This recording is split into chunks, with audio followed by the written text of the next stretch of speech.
I started calisthenics in my room 5 years ago during COVID, and we've now been able to unlock some pretty crazy shit. So if you want to do the same, here are the 5 key progressions that you need to work through.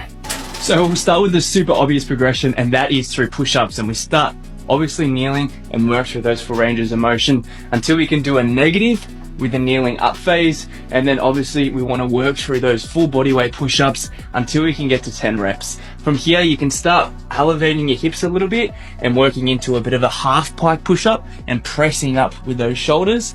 Progress until you can eventually get super high with those hip positions and get into a very vertically pressed push-up.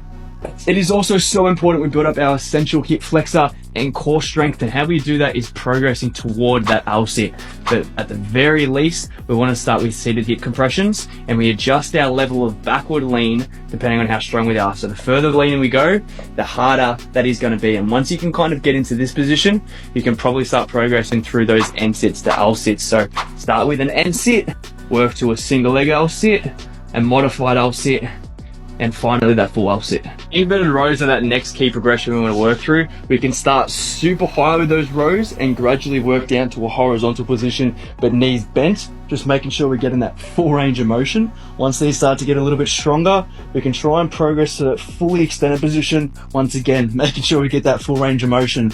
If you can get 10 reps of those, we can flip around and start elevating that feet till we get into a completely inverted row position. Dip variations are obviously an excellent exercise, and you want to start obviously with your knees bent until you can get it to a point where you can do those knees extended. Once these start to get super easy, we can progress to those chest dips, and don't be afraid to use bands to start with to learn that full range of motion. Then you can progress to negative reps, getting that full stretch on your chest and shoulders until you can start repping out those chest dips for a good 10 reps. And lastly, you knew what was coming, but we're going to want to build up our pull-ups with any variation that you can manage. Banded variations and slightly reducing those bands over time is your best friend. You can also do these leg assisted, and inverted rows will help build this inevitably as well.